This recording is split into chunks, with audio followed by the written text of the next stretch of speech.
Bienvenidos a Dimes y Billetes, un podcast de finanzas para nosotros los otros. Aquí hablamos de dinero, inversiones y economía, todo platicado de manera sencillita, práctica y muy aterrizada, con peras y manzanas.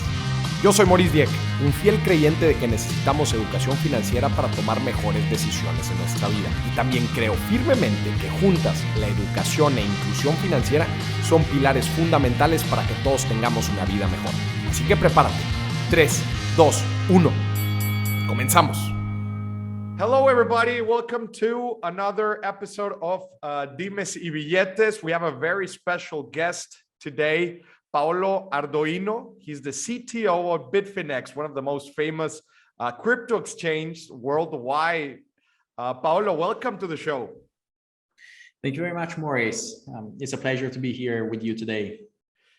Paolo, crypto, it's been all over us since a few years ago, and you're in one of the most famous exchanges worldwide, and you're on the verge of the transformation crypto technology it's making, not only on finance industry, but I think it very in different aspects of our living.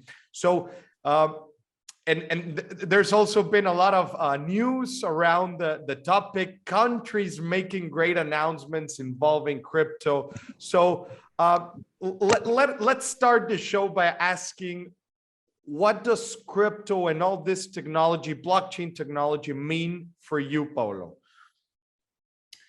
If I have to summarize, and I'm really glad that you asked these questions, because I like to talk about tech. I like to talk about also the philosophy of what we are doing, right? So crypto is for many, for a few people at least, is speculation. But for me and for my company and for the people I work with every day, is actually synonym of freedom.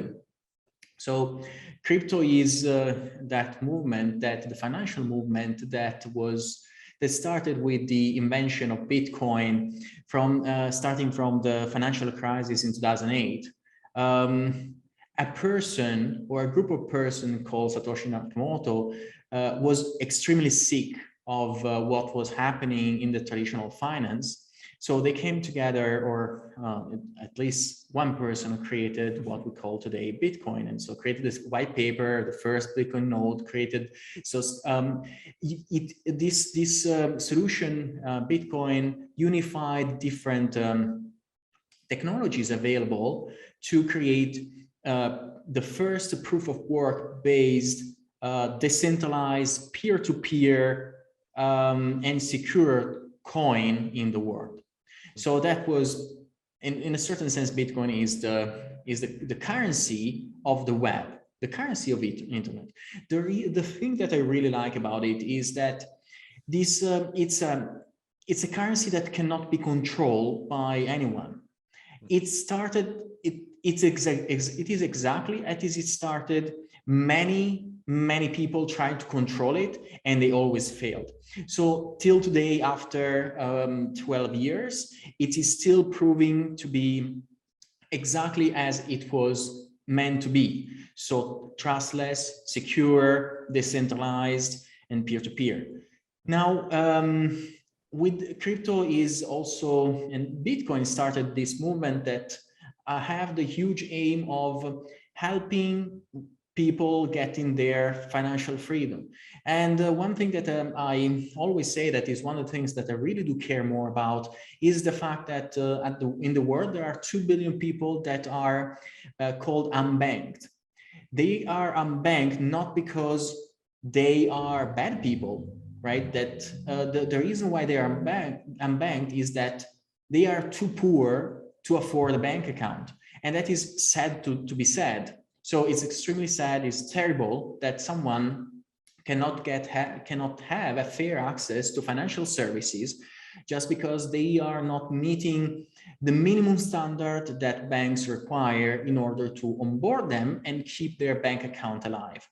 So that's something that I think that for the sake of humanity, we have to find solutions that will help everyone to have the same opportunities. right? It's important that in a democratic world, in a sense, the people has to have the ability to help their families and have to build their future. And without having a fair access to financial services, you cannot do that. So the reason why, sorry for the long answer, but the reason why I like crypto is because it's actually that it represents hope for many people. That's great, Paolo. In order for people, you mentioned financial freedom. In order to achieve that, all the solutions have to cope with everyday necessities of the people, right? So if I'm living with different needs, I have to purchase food, gas, etc. I need something that helps me cope with this, a financial solution. So there, in a way, here comes the government, no, the regulators to try to manage all this industry. And we've seen news, for example, what's going on El Salvador, that it's definitely some of the most innovative initiatives on the crypto world. This Bitcoin city and what Nayib Bukele it's trying to do on El Salvador with this allowing people to use Bitcoin as any other currency. What's your comment on all this initiative that it's going on El Salvador? So I think that the initiative that El Salvador is supporting, so Bitcoin as a legal tender and looking at alternative ways to raise capital to improve the infrastructure of their country, is definitely something that it speaks highly about the accomplishment of Bitcoin as a technology and the crypto industry as something that actually can provide utility, can provide wealth for an entire country. Bitcoin started 12, 13 years ago from a small idea, and today we are talking about countries thinking to adopt Bitcoin. So I think that definitely El Salvador, so there has to be a first always, right? So you cannot have a second, third if you don't have a first. And I'm really excited to see how Nayib Bukele and his staff decided to embrace Bitcoin to trying to bring El Salvador at the forefront of a financial revolution. So, I believe that the crypto movement and the amount of money that is in the crypto industry is enormous, right? So there are trillions of dollars. We are talking about trillions of dollars.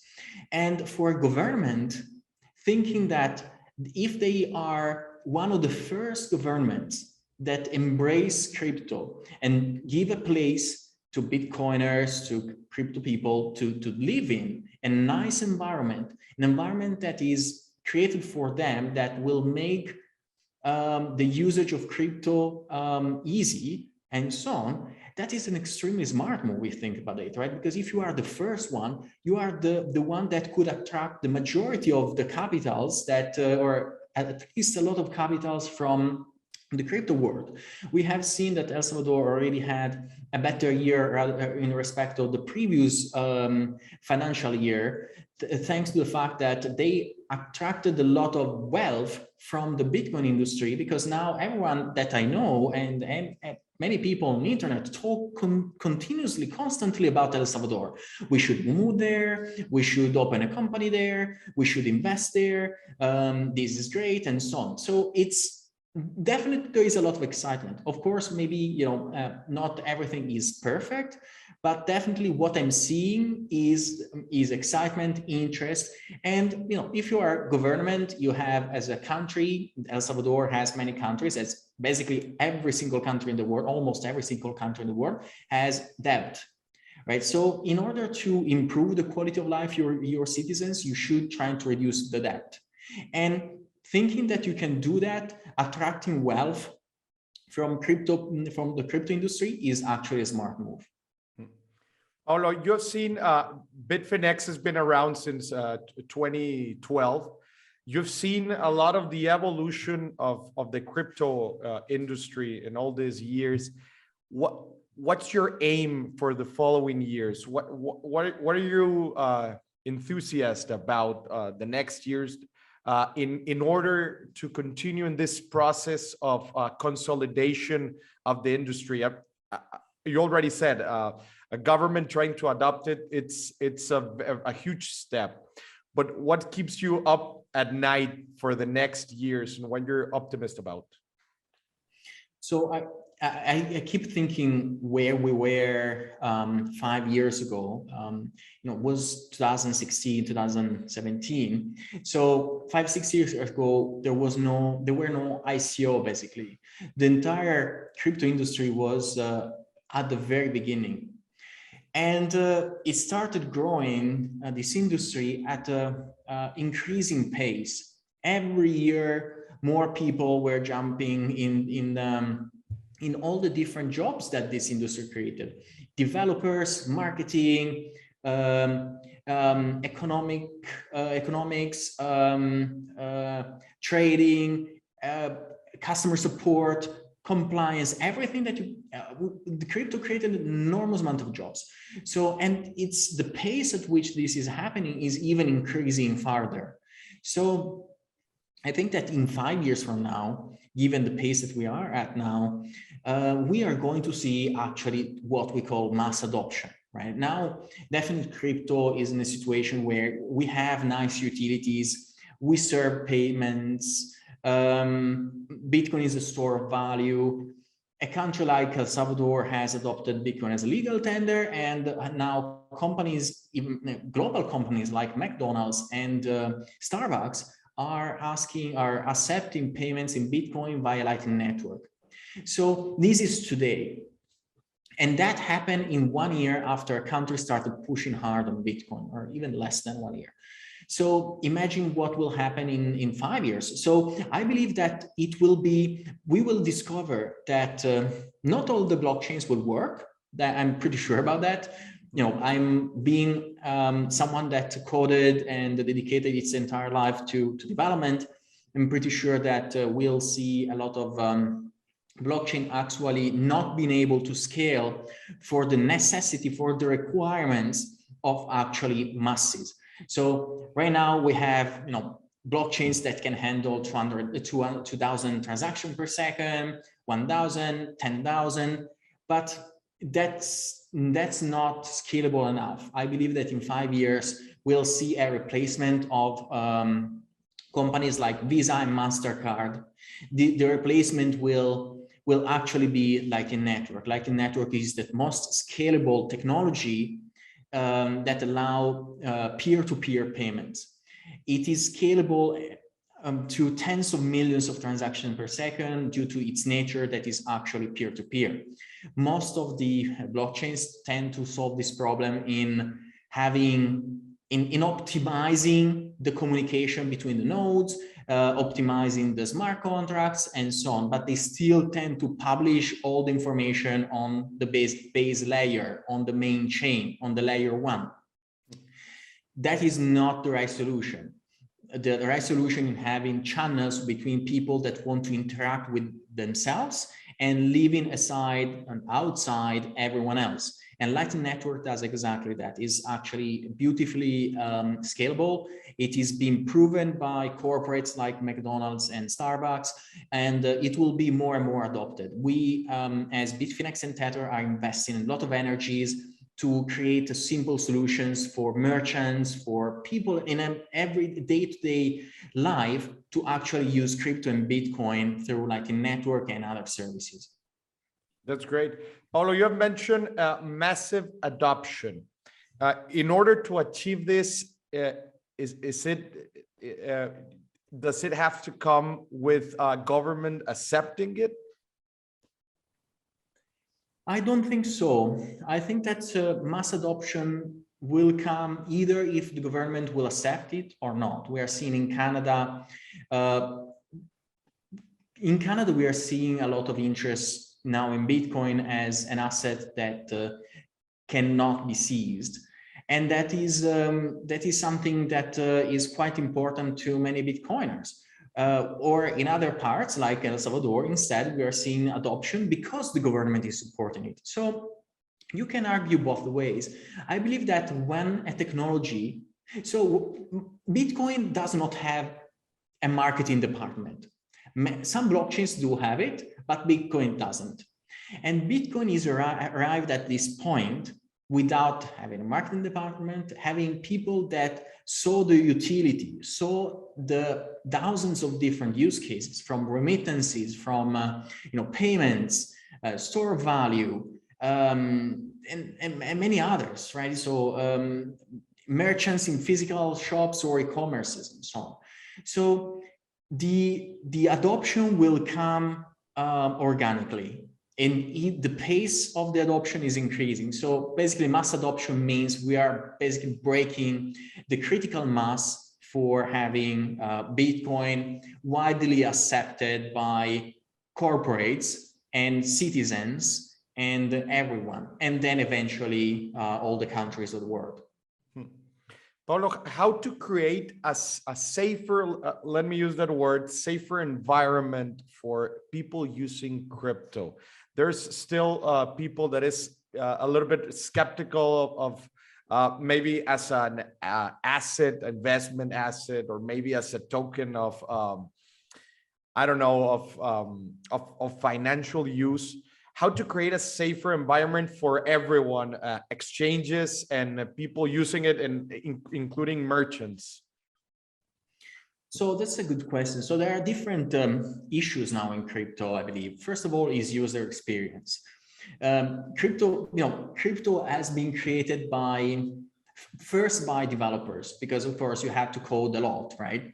So developers not necessarily are the best people to create user experience and simple user experience. So attracting talent from other industries, and this is happening already, right? If you think about the usability of crypto wallets 5 years ago and what is now, there is an insane difference already.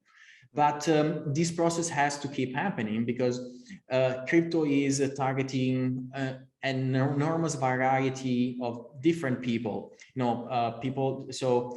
Teachers, students, people that who sell bread in a grocery, or who deals with the real estate. So there are so many use cases that the user interface, the accessibility is really the most important thing.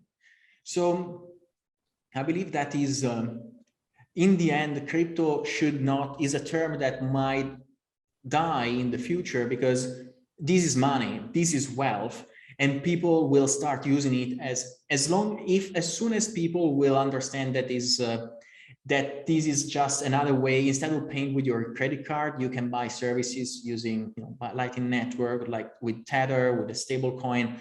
So you can pay there are many places now that you can buy a house with Tether, or pay services in Tether, that is a stable coin. So as long as people become more and more comfortable and see that it works, they tell to their friends, there has to be, it's a long process. It's something that cannot happen from one day to another.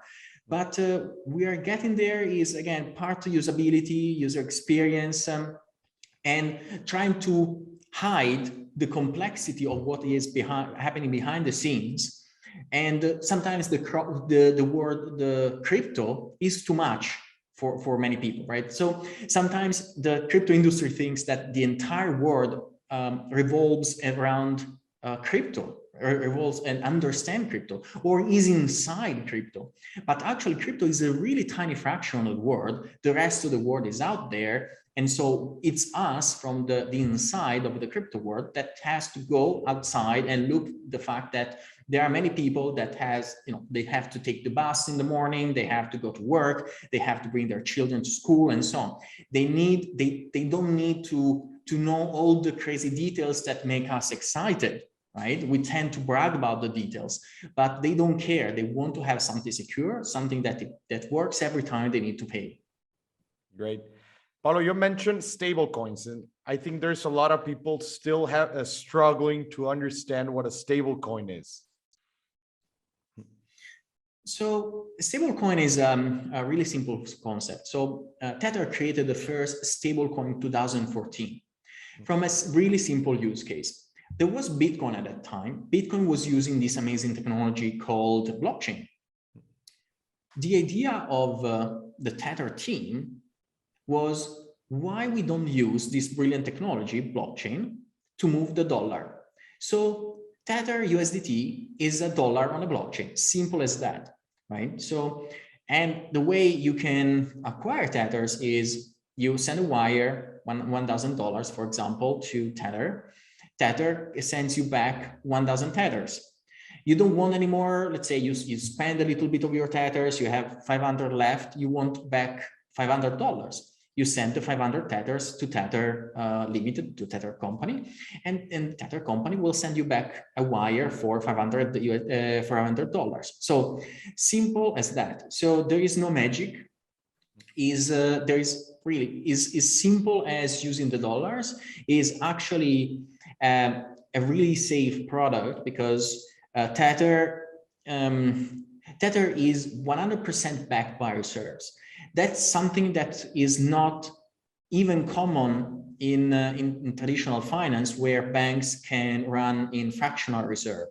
So actually, stable coins can offer a higher degree of confidence to people rather than banks. So it's, of course, we believe that stable coins as centralized stable coins as Tether and its major competitors should be regulated, because regulations are important, right? So these are centralized products that rely on the banking system.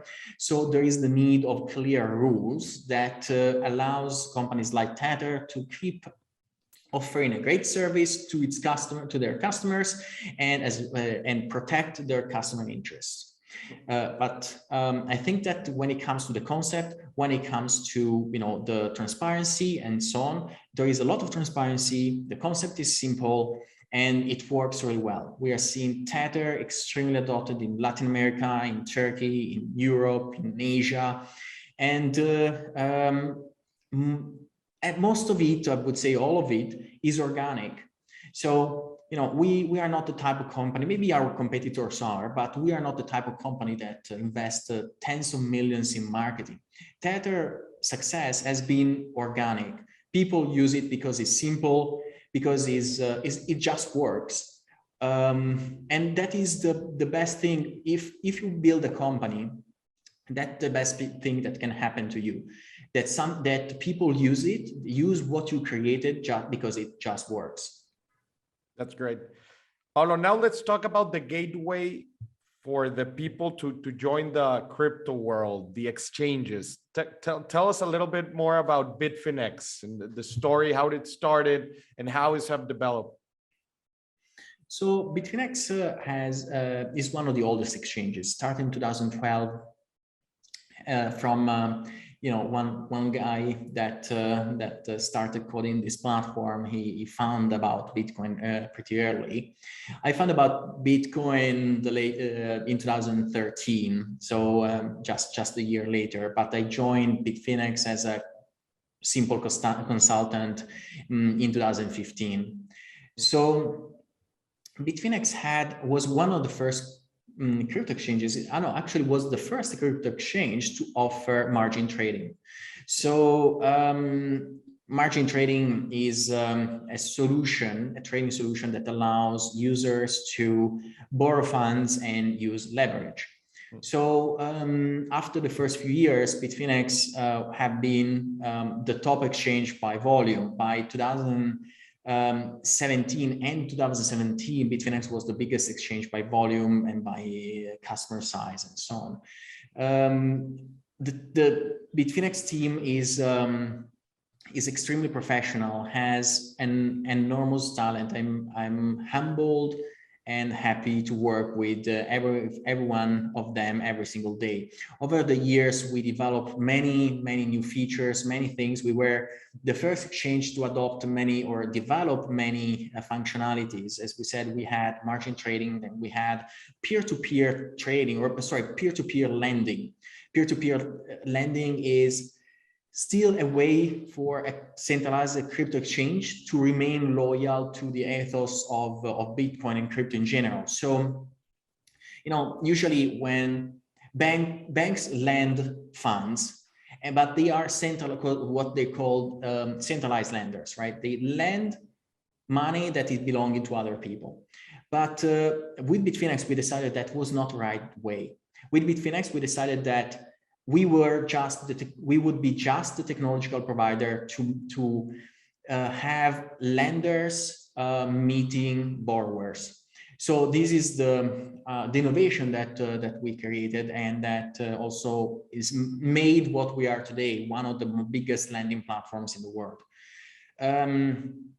So over the years, we developed other functionalities. We were, of course, the first exchange to support many Bitcoin functionalities like Segwit or Liquid, that is a Bitcoin sidechain, or Lightning Network. We believe that companies like Bitfinex should actually reinvest in infrastructure. So yes, we are an exchange. We are definitely a profitable company, and it's our duty to be loyal and true to the ecosystem, to the industry that made our success. It's important that we reinvest in such infrastructure. So we are Bitfinex is all about technology, because we are also we spend a lot of time to design the fastest messaging engine, the most stable platform. We are the platform that some people call up only, in the sense that when there is high volatility, we are always there. I recall in March 2020, when there was that big black swan event, Trump just closed inbound flights to US. The market started crashing like crazy, and all the crypto exchanges went down apart Bitfinex. So this is the type of technology that we create, and that is designed based on what we learn from blockchains, what we learn about decentralization and resilience and redundancy in this industry. So there are many things to talk about Bitfinex. We are working on derivatives, and we have been working for derivatives. We are working on options, and the next big thing is what you touched base on the beginning of the call. That is, the securities. What is happening in El Salvador? That's great. Tell us a little bit more about the STOs. Yes, so the STOs are these security tokens. So for a long time, crypto and with the ICOs, with all the tokens that we are used to today, crypto mainly trying to offer interesting products that provide a return to their owners or holders, but trying these companies, these projects, these people that created this token always tried to making sure that these tokens were not looking like securities. Securities are a great thing. Securities are a tool that allow companies to receive investments, to be quoted, companies to raise funds or debt via bonds, or funds to be listed, and so on, right? So securities are a variety of financial instruments. And the good thing about securities is that they have functionalities like providing a yield, providing a dividend or a coupon, and so on. And those things were a taboo for the entire crypto industry till now. And Bitfinex Securities is one of the few companies in this space that has a license and is in progress to acquire another license to tokenize equities, stocks, bonds, and shares of funds. So this is, in my opinion, the future. The beauty of what we are doing with Bitfinex Securities is we learn in the last 10 years, we learn a lot from our communities. We design our processes around our user. Traditional finance designed their process around institutions, around banks, around people with a lot of money. So that's why it costs a lot to keep a bank account, because the user experience on the banks is terrible, right? Till the the average user interface in a bank is something that you would carve your eyes out. Yet they handle millions of dollars, billions of dollars, but they never renewed themselves. While crypto services are all about the end user. The end user can be a company, can be an individual, does not matter. We focus on the user experience. And I believe that bringing all these improvements to the user flow, to the KYC flow, know your customer flow, to the AML, anti-money laundering flows, they are all helpful to create to bring more democratic access to financial services, and included stock trading and traditional financial assets trading to many more people. And also, given all this infrastructure that we built in Bitfinex Securities, we can actually focus on companies that are, medium-sized companies from $10 million to $500 million that cannot easily get listed on a traditional exchange because they are not wealthy enough. We can be their exchange. We can serve them. We can do IPOs for them. We can tokenize their shares. We can offer a secondary market for them. That's great. And I'm gonna try to pick your mind right now. Can you imagine what would be the next crypto singularity in the next years? That's a difficult one. I mean, if I knew, probably I would either invest or get a wild guess. Okay. A wild guess. Okay, actually, I forgot to mention that between Bitfinex and Tether, we are probably working on it, and that's something that sometimes when you are too focused on something, you tend to forget the massive impact that what you're doing could have. So now that we are talking since 35 minutes. You might have understood that I take quite seriously, the freedom part, all these aspects of crypto, right? Money is always a nice thing, but I believe that we are set to do something great with Bitcoin and to help many people. And Bitcoin is financial freedom, but also we do really care about freedom of speech. So with all that we learn, and this is not something that, of course, only Bitfinex and Tether are thinking about, right? So there has been a huge debate especially over the last 2 or 3 years, about censorship from social media, censorship from governments, and so on. So unfortunately, powers are hard to manage. So with Bitfinex and Tether, we are sponsoring and investing in few projects that are aiming to build communication suites that are fully decentralized. So you can imagine a Zoom or Signal replacement, but without central servers, fully encrypted, peer-to-peer. And that's going to become a reality this year. And I believe that this technology will be fully open source, will be free to use, will be available to everyone. It's probably is one of the things that excites me more, right? So in the past, many also of our investors asked me why we don't develop our own blockchain. And the reason is that there is already something perfect, that is Bitcoin plus Lightning Network. Of course, they can be improved, but there are many brilliant minds working on it. And then there is stable coins like Tether that can be complementary to Bitcoin. But there is a big lack in the communication space. There are great communications apps like Twitter, and I'm present, all our companies are present, but they are not future-proof. And they are especially not privacy preserving. I believe that one of the most forgotten privileges of a person is the right to privacy. And the people has to take privacy extremely seriously, something that is important, and it will have more and more value the more the time will pass.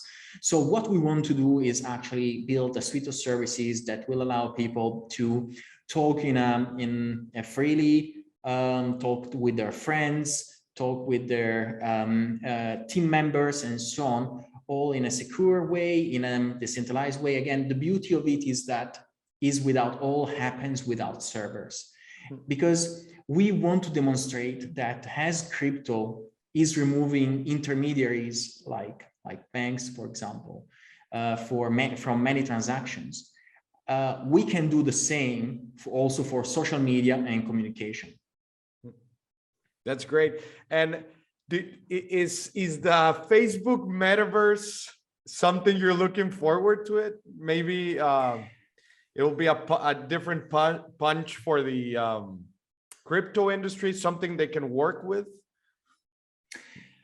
I think that so.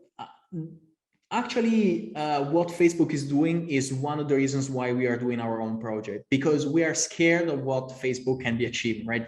So creating a metaverse in a certain sense is fine, as long as there is no one that holds the keys of the metaverse. That's the thing that scares many people. That's why we are investing so much time and energy in that particular project I mentioned before. You know, and Facebook has has a history of doing, not properly caring about private data of people. So we are called, Cambridge Analytica and a similar situation. So it's the fact that one single company has so much power and has so much data of private people is scary.